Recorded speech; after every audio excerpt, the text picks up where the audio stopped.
네네. 얼마나 완화하셨어요? 제가 공약 발표할 때는 80%까지 청년 네. 원가주택의 경우에는 90으로 지금 완화하셨죠.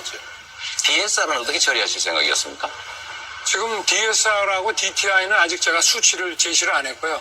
공약에서는 LTV만 80%를 했습니다. 그러나 거기에 맞춰가지고 DSR이나 DTI도 그게 결국은 금융권에서 이걸 부실 채권으로 볼 거냐 안 볼 거냐라는 그 마지노선에 관한 것이기 때문에. 그래서 제가 네. 그 정책을 발표하실 때 네. LTV를 80으로 할 건지 90으로 할 건지 정말로 중요한데 네. 아무 설명도 없이 80% 주장하시다가 갑자기 공약을 90%로 바꾸면서 아무 설명이 바꾸진 않았습니다. 네? 80%를 유지하고 있습니다. 초기부터. 지금 90%로 완화한다고 본인 발표하신 걸로 알고 있는데 80% 9월에 발표할 때부터 지금까지 네. LTV는 80을 유지하고 제가 그거는 뭐 팩트 체크는 네. 언론에서 해주실 걸로 믿고요. 이 DSR과 관련해서는 저는 그런 생각을 가지고 있습니다. 청년들에게 대량 공급을 해도 청년들이 집을 마련하기 어려우니까 특히 네. 이제 생애 최초 무주택자들의 집 구입을 지원해 줘야 되는 거잖아요. 그러니까 이 생애 최초 구입자들에 한해서 저는 90%의 LTV를 인정해 주고 특히 청년들의 경우에 이제 DSR이 문제가 되기 때문에 상환 능력이 문제가 되기 때문에 장래 소득을 기반으로 DSR을 인정해 주자 이런 생각을 가지고 있다는 말씀드리고요. 세금 낼 거 다 내고 모은 게 주택이에요. 전략에서. 그 주택이 가만히 있는데 그 주택을 이용해서 돈을 버는 게 아닌데 세금을 거두는 것이 재산세입니다. 재산세죠. 그래서 중산층까지는 재산세를 폐지하겠다는 거예요. 중산층까지. 왜냐? 월급 받아서 세금 낼 거 다 내고 집 사놨는데 그 돈도 버는지 벌지도 못하는 과부한테 재산세 내놔. 집에 압류가 들어와요. 경매가 들어와요. 그럼 어떻게 하겠습니까? 이래서 재산세는 자동차 보유세와 재산세는 폐지돼야 된다. 자동차는 탈 때 기름 넣으면 세금 나고 그 다음에 주택은 그걸 임대를 하거나 뭐 수입이 생긴다면 세금이 나와야죠. 가만히 있는 주택에는 세금이 없다. 그렇게 해서 주거들이 이 재산세, 양도소득세, 그 재산이 물가만큼 좀 올라갔다 해서 그거를 양도세를 받아낸다. 있을 수 없는 겁니다. 수입이 있는 곳에 세금을 내는 건 있을 수 있지만 수입이 없는 주부한테, 수입이 없는 퇴직한 공무원한테 우리가 세금을 거둔다. 주택세 불법입니다. 여러분은 헌법에 우리가 행복주의 원칙, 민주주의 상대 원칙에 행복주의, 인간존 원칙, 절대 공평의 원칙이 있는데 이걸 싸그리 전부 그냥 망가뜨린 거예요. 행복 추구를 못하게, 인간 존엄을 무너뜨린 거예요. 절대 공평을 무너뜨린 거예요. 공평이 뭡니까? 사업 소득이 있는 곳에 세금을 내게 돼요. 가만히 있는 주택에 왜 세금을 내요? 이게 민주주의 상대 원칙, 또 자본주의 상대 원칙이 있어요. 계약 자유의 원칙, 과실 책임의 원칙, 소유권 절대 원칙. 소유권은 자기 것입니다. 내 소유권에서 국가가 이익을 보면 안 돼. 내가 이 주택을 가지고 있는데 소유권을 국가가 얼마 사용료 내놔, 세금 내놔 안 됩니다. 소유권 절대 원칙이 있어요. 그래서 자본주의 상대 원칙을 송두리째 어긴 것이고 국민의 5대 권리, 전국권, 평등권, 참정권, 사회권, 자유권 이거 송두리째 다 뺏어가는 거예요. 내 집 가지고 내가 장사 안 하고 그 내 집 그냥 놔뒀는데 왜 내 자유를 침해해? 세금 내놔. 그래서 주택 문제뿐이 아니라 부동산 문제는 내가 대통령이면 완전히 말끔히 해결됩니다. 뭐냐? 물가 인상만큼만 주택 가격이 올라갑니다. 이 법 하나만 만들어버리면 부동산 시장은 안정이 될까 안 될까? 안정이 되겠죠. 물가 인상률보다 주택값이 올라가면 집을 살려고 저축하는 사람을 걸매이 만드는 거예요. 이걸 상대적 빈곤이라고 해요. 우리가 풍요소 빈곤, 상대적 빈곤이 있어요. 절대적 빈곤, 전통적 빈곤, 빈곤 5가지 빈곤이 있습니다. 4가지가. 이런 전통적 빈곤이나 절대적 빈곤은 우리가 마음대로 할 수 없습니다. 유교사회 조상들이 가난해서 그걸 박 대통령이 이런 절대적 빈곤과 전통적 빈곤 없애자. 이게 생활운동이에요. 왜 집값이 내 월급 저축하는 것보다 빨리 올라갑니까? 왜 집값이 내 재산 나는 속도보다 빨리 올라갑니까? 물가 인상 이상은 부동산 가격이 올라갈 수 없게 법 하나만 문제 해결되죠? 되죠? 이거 왜 안 할까요? 바로 정치인들이 공당시를 만들고 일산시를 만들고 대장동을 만들면서 차익을 노린 거예요. 가지 차익을 노려서 그걸 정치 자금으로 그걸 돈으로 썼다는 거예요. 이게 정치인들의 할 아닙니까? 우리는 그 정치인들의 노름에 집값, 땅값 거지 된 겁니다. 알겠습니까? 안에서 블라디보스토크까지를 개발하는데 제일 속초에서부터 원산, 이 원산 일대를 이제 북한하고 협의해서 빌려서 50년간 빌려서 홍콩처럼 북한 원산항을 개발하는 거죠. 그래서 북한이 그 세금으로 GDP가 올라가고 북한의 원산의 국제비행장을 만들고 세계적인 관광지로 개발하겠다는 거죠. 그래서 해금강, 소금강, 그리고 내금강, 또 고성, 속초 일대를 세계적인 이 관광도시로 원산까지 개발해서 강원도가 세계적인 관광지로 이제 탈바꿈하는 그런 계획을 세우고 있습니다. 그래서 북한이 무기로서 그렇게 세계 우리 비대칭 국력을 가지고 있는데 국방력을 가지고 있는데 비해서 우리는 핵이 없으니까 북한을 군사적으로 대체하는 게 아니라 우리는 경제로 북한을 앞으로 감싸 안겠다. 그래서 경제적으로 북한이 발전되면은 우리 나진 그리고 선봉 그리고 나가서 자루비노 블라디보스토크 그리고 연해주와 하바르보스크주 그 일대 대한민국 한반도의 10배 정도 되는 100만 제곱킬로미터의 땅을 러시아로부터 100년간 빌려서 우리가 4차 산업기지로 만들고 또 그곳에다가 우리 한민족이 코리아 자치주를 만들어서 러시아 쪽으로 진출하겠다. 그래서 러시아가 100년간 그곳을 우리한테 빌려주면은 우리 고성, 원산, 청진, 나진, 선봉 그리고 자루비노, 블라디보스토크, 하바르보스크까지 그 일대가 우리 한민족이 발전시켰어.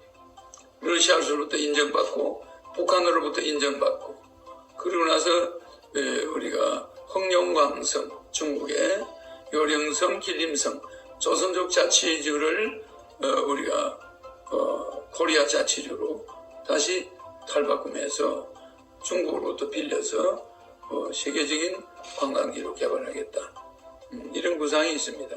지금까지 잠자고 있던 강원도가 실질적으로 국제적인 무대에서 지속적으로 수입이 있도록 강원도 경제에 수입이 있도록 그렇게 할 겁니다. 그리고 강원도 내 모든 산악지대를 영성산업화해서 겨울에 코일을 깔아서 얼지 않는 도로를 많이 만들어서 많은 사람들이 겨울에도 마음 놓고 관광할 수 있는 그런 영성산업지대를 강원도를 만들어서 강원도 도민들이 실질적으로 소득이 증대하도록 그렇게 할 겁니다. 북한과 러시아는 우리나라가 온난화가 점점 아열대로 기후가 바뀌어가니까 우리 강원도에 있던 명태들이 전부 러시아 쪽으로 갔어요. 그래서 러시아가 춥다고 해서 농사를 못 짓는 게 아니라 우리는 러시아 쪽이 앞으로 온대지방으로 바뀌어갈 걸 알고 있어요. 그래서 러시아의 연해주와 하바르보스크가 그렇게 심하던 영하가 추운 온도가 좀 달라질 걸 봅니다. 온대지방 비슷하게 돼서 농사 짓기 아주 좋아요. 그리고 또 우리는 비닐하우스 기술이 발달되어 있어서 그 러시아 지역을 농사짓기 적합하고 우리 한반도에 있는 우리 국민이 식량 자급자족하기 아주 좋은 장소입니다. 그래서 식량 자급자족하는 기지로 삼겠다. 그래서 강원도가 그 시발점에 있기 때문에 굉장한 러시아와 북한을 거쳐 강원도 속초로 들어오는 이 강원도가 발전될 걸로 그렇게 기대합니다. 그리고 영성산업은 해외에서 엄청난 자본이 들어와서 강원도 내 산악지대를 활용하는 거기서 이제 명상센터나 또 세계적인 영성산업이 거기서 번성해서 지금 잠자고 있는 강원도를 활성화하겠다. 네.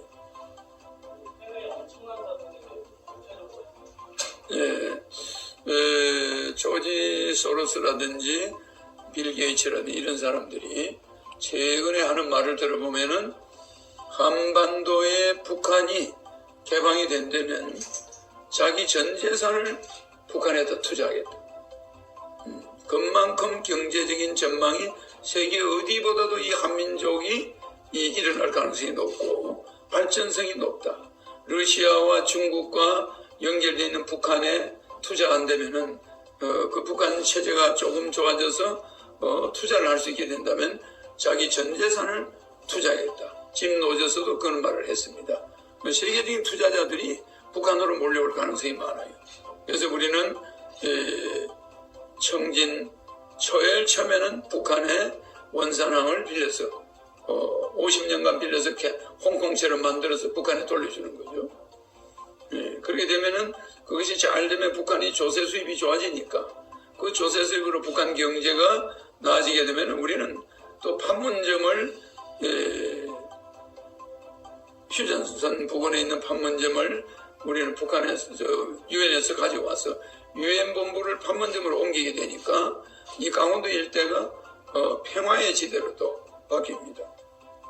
이렇게 해서 한민족이 북으로 뻗어나가는 그리고 세계적으로 투자자들이 북한 지역에 투자를 많이 함으로써 잠정적으로 전쟁이 억제되는 평화가 보장되는 그런 방법으로 나아가려고 하는 겁니다. 이런 구상을 하는 정치는 아직까지 내가 본 적이 없어요. 그래서 강원도가 여지껏 이렇게 잠자고 있지 않았나.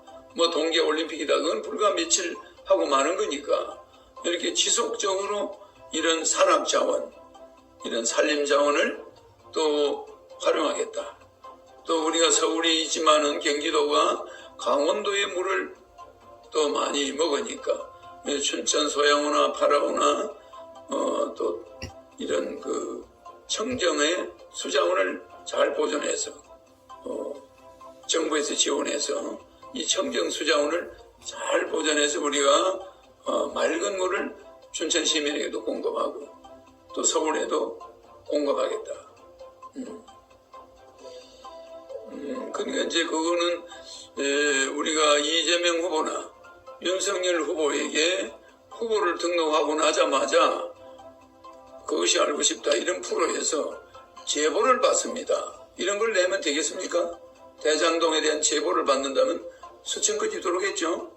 근데 호경영 후보가 하늘공원 주식회사고 그 하나의 법인이고 1년에 낸 세금이 40억, 종합소득세가 40억 수준입니다.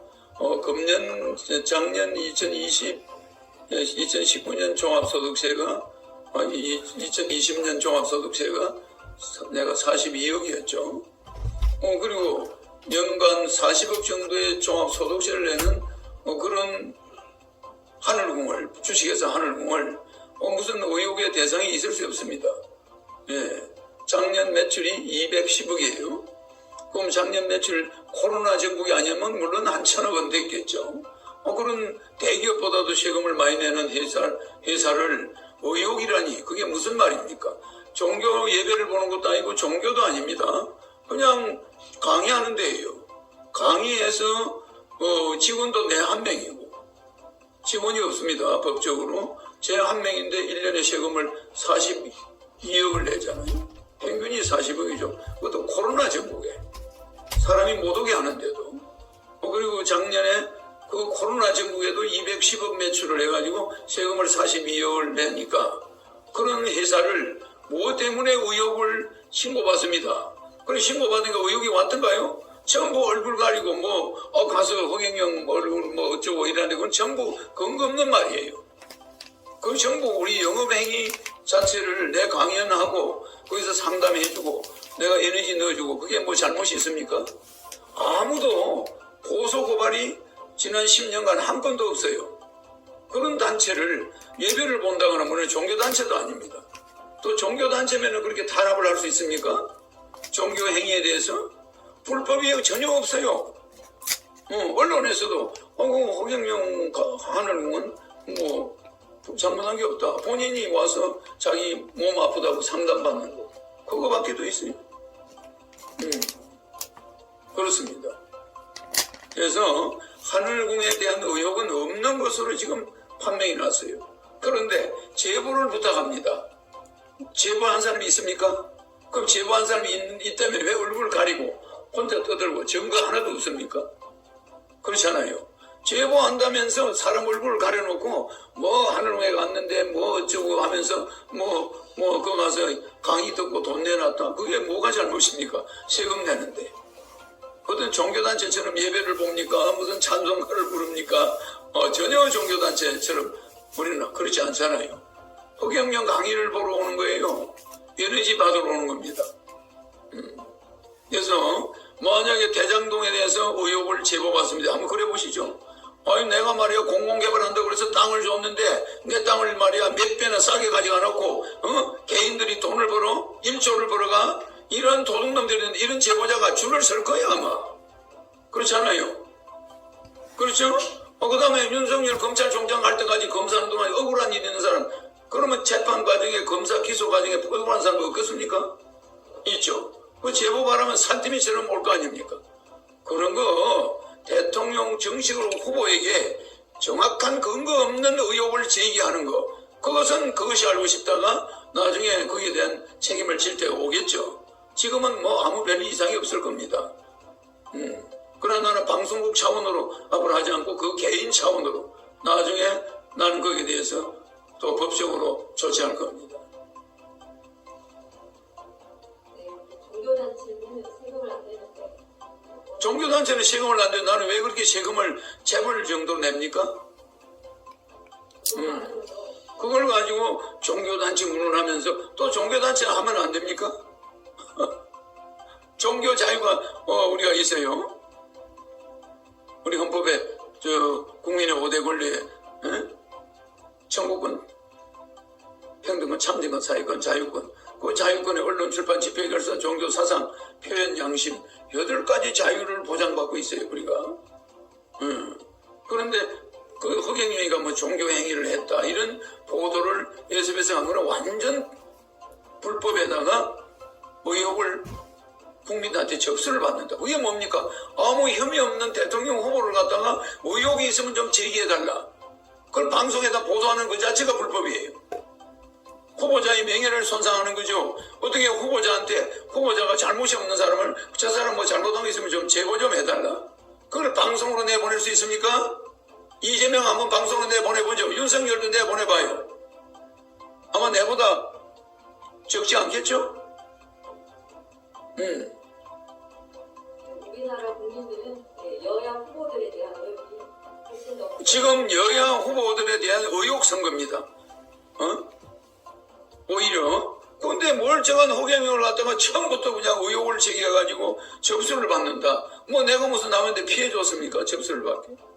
그거는 우리나라 법이 상당히 아직까지 문제가 있습니다.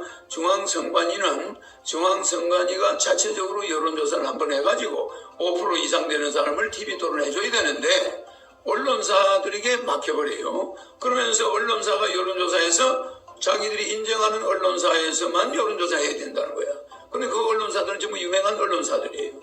그러면 그 언론사들이 여론조사를 했을 때 허경영은 안 넣어도 된다. 5%가 되는 사람, 3%가 넘는 사람을 안 넣어도 된다. 자기들 임의대로 한다. 그건 언론사 마음대로 한다. 이래놓고 그 언론사에서 5% 나와야 출마할 수 있다. 방송에 출연할 수 있다. 이렇게 나와요. 그러면은 그 기준이 애매하다는 거예요. 왜냐하면은 언론사들이 의무적으로 3%가 넘거나 1%가 넘는 사람은 넣어줘야 된다. 이래야 될 텐데 그거는 언론사 자율에 맡긴다. 우리가 알고 봤더니 모든 언론사가 허경영을 안 넣었어요. 선관위에서 말하는 그런 큰 언론사들은 허경영을 넣질 않아요. 이건 누군가 지시가 있다는 거죠. 허경영 왜 여론조사를 안 해버리는데 그럼 중앙선관위는 뭘 보고 내가 5% 됐다 안 됐다 표현합니까? 그거 법적 근거가 잘못된 거예요. 중앙선관위가 이렇게 해야 됩니다. 거기에 어떤 강제성이 있어야 됩니다. 각 이름 있는 메이저 언론사들은 여론조사를 하되 1%가 넘거나 3%가 넘는 부분은 의무적으로 넣어야 된다. 이래야 될 텐데 지금쯤 윤석열 6만 번, 6만 4천 번, 뭐 5만 4천 번, 이재명 뭐 5만 6천 번, 뭐 이렇게 나왔다면은 나는 말입니다. 몇백 번밖에 안 남았어요. 그러면은 어떻게 이럴 수가 있 내가 만약에 그만큼 나갔으면 지금 1등입니다. 인터넷 방송에서 여론조사를 했더니 내가 24%가 나왔어. 윤석열, 이재명 27%에 나하고 3% 차이. 근데 내가 만약 이재명만큼 텔레비 나왔으면 어떻게 됐을까? 윤석열만큼 텔레비 나왔으면 나는 벌써 1등입니다. 그래서 이번에 샤이 허경영이가 있다는 걸 알아야 됩니다. 투표 결과 허경영이가 의외로 많은 표로 당선될 수 있다는 걸 알아야 됩니다. 정말 너무 많은 겁니다. 아니 그렇게 중앙선관위는 그렇게 직무유기해도 되는 겁니까? 언론사들 보고 언론사들이 재량껏 후보를 결정할 수 있다. 넣고 안 넣고 마음대로 할 수 있다. 이래 놓으면은 언론사가 윤석열, 이재명 안 넣으면 그러면 뭐 그분들의 국회의원이 있으니까 TV 토론 나올 수 있겠죠. 제가 질문 답하는 거는 아주 원칙적인 이야기입니다. 어떤 감정이 섞인 게 아니에요. 왜 언론사들이 일제히 허경영을 여론조사에 안 넣느냐? 근데 이제 중앙선관위가 원치 않는 이름 없는 언론사들이 여론조사하면은 5.7%, 5.6% 뭐 이렇게 나와요. 그러니까 그건 국민들이 다 알고 있잖아요. 그리고 5%대, 4%대, 3%대부터 저는 싹 빼버려요. 예. 지금 대통령 나가겠다는 사람이 24명이 있는데 거기서 3등 한 사람입니다. 한동안. 근데 그 사람을 여론조사에 빼버리고 안철수만 심상정 둘이 또 김동연은 0.3%인데 항상 여론조사에 넣어요. 그 사람은 계속 0.3%야. 뭐 0.7%, 0.9% 나온 적도 있지만 0%대를 잘 못 벗어나고 있잖아요. 그런데 나를 빼버리고 여론조사하니까 안철수 여론이 높아지는 거예요. 그건 불공정한 겁니다. 근데 나를 넣으면 또 안철수 지지율이 내려가요. 그러니까 누가 덕을 보냅니까? 나를 안 넣음으로써. 그러니까 3등 후보를 빼는 이유가 뭐냐 이거예요. 언론사들이. 아니 이 24명 중에 3등 하는 후보를 여야당으로 인기가 높은 후보를 계획적으로 뺐다는 거. 이건 뭔가 누군가의 지시가 있다는 거예요. 그래서 지금 여야 후보가 제일 무서운 사람이 허경영 후보다. 대통령이 되면 무조건 1억 주고 2달 안에 18살 이상 18세 이상 1억 주고 매월 18세 이상 월 150만 원 줘서 국민 생활이 안정되게 하고 국민들이 2,000조의 빚을 갚게 해주겠다. 대통령 당선돼서 4,000조의 양적 완화를 해서 3,500조를 국민들에게 주겠다. 2,000조 가계부채 갚을 수 있도록. 그거 얼마나 좋습니까? 그러니까 지금 농민들이 이 강원도 도민들이 농업에 빚이 많은데 이거 허경영 당선되면은 그 뭐 아들 둘 결혼하는 아들 둘 18살 이상만 있으면은 돈 한 4억 내지 5억이 들어오잖아요. 그리고 매월 돈이 또 들어오잖아요. 매월 65세 이상은 220, 65세 미만은 월 150, 부부 300만 원, 노인들은 월 440. 아주 효도하는 겁니다. 이것이 보장받기 때문에 실제 대통령 선거에서 어떤 결과가 올지 아무도 모릅니다. 1000명을 가지고 여론조사했다고 해서 그게 다가 아니에요. 우리 국민들은 굉장히 어려워져 있습니다. 정권 바꾸면 뭐합니까? 정권 바뀌어서 윤석열 후보 대통령 됐다 해도 4개월 만에 200명의 국회의원을 가진 민주당이 탄핵 들어갑니다. 그러면 4개월 후에 또 대통령 선거하게 돼요. 우리 국민들은 지금 또 혼란한 여소야대 정국을 맞이하려고 하는 거예요. 그 정권 교체는 아무 의미가 없다는. 그러면 국가는 또 혼란해지고 경기는 또 없어지고 코로나는 지금 10만 명대로 들어간단 말입니다. 매일 코로나가 10만 명이 나오면 어떻게 되는 겁니까? 코로나 긴급 자금을 18세 이상 1억, 대통령 당선 2개월 안에 지급한다. 모든 그리고 코로나 통장은 압류가 안 된다. 세무서에서도 압류할 수 없다. 그리고 국민의 생활을 딱 보장하는 거죠. 그 다음에 월 150, 65세 이상 월 220 평생 나온다. 18세 이상. 그러니까 가족 수가 많은 사람들도 생활이 안정되고, 그 다음에 결혼을 하는 사람은 3억이 나온다. 무조건 평생 쓰는 돈이다. 3억. 출산하면은 5천만 원. 그리고 애가 10살까지 매월 100만 원. 이렇게 되면 우리 국민들 생활이 안정돼요. 그 다음에 종합소득세 아니고 종합토지세, 토지 양도소득세, 재산세 없어집니다. 양도소득세와 재산세는 중산층까지 면제되고 의료보험이 없어집니다. 중산층까지만. 그러면 의료보험은 국가가 대납해줘요. 산재보험, 고용보험 뭐 전부 다 직원들에게 공제하는 건 없어집니다. 갑근세 폐지됩니다. 월급을 받는데 세금 먼저 공제하는 제도가 없어집니다.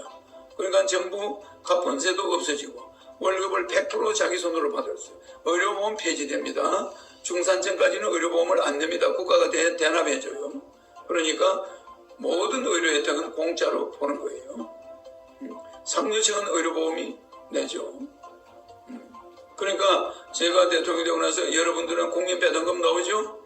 각종 보험이 싹 없어집니다. 안 냅니다. 누가 내주냐? 국가에서 내줘요.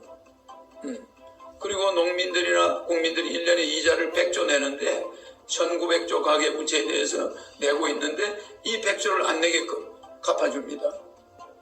3500조를 가계부채 갚는데 투입해줘요. 1억씩 줍니다. 그러면은 약 3500조가 나갑니다. 그리고 이제 군인들은 옛날부터 주장했죠. 모병제입니다. 월급 200만 원씩. 그리고 여성가족부 없어집니다. 여성가족부가 결혼부로 만들어가지고 결혼하는 사람은 무조건 3억씩 줍니다. 재혼은 해당되지 않고 초혼에만 해당됩니다. 그 다음에 반려동물은 무료 진료 카드를 줍니다. 모든 반려동물을 가진 사람들은 무료 진료를 받습니다. 돈 안 들어갑니다. 또 안경 무료 카드. 눈이 나쁜 사람은 차별받지 않습니다. 안경은 언제든지 가면 무료로 공급받습니다. 국가에서 지급해 줍니다. 그리고 여러 가지 공약이 33가지 있는데 나머지 뭐 공약들은 원체 많으니까 우리 시간상 공약은 이 정도로 하겠습니다. 이거는 내가 박 대통령한테 받은 지휘봉이에요. 대통령 이름하고 이게 다 쓰여 있죠. 이거는 우리 저 자료 사진이 있으니까 이거는 박정희 대통령이 이걸 쓰다가 77년도에 나한테 줬는데 요새는 그 이후에 박정희 대통령이 검으로 된 걸 똑같은 걸 만들었죠. 대통령 기록물 보관소에 있는 사진이에요. 있어서 요거를 나한테 줬는데 그냥 준 게 아닙니다. 허경영이가 이 나라를 나중에 자기 정신을 이어가라고 준 거예요. 지휘봉을 남한테는 주겠습니까? 우리 지자님들 오늘 이렇게 나와주셔서 고맙습니다. 네.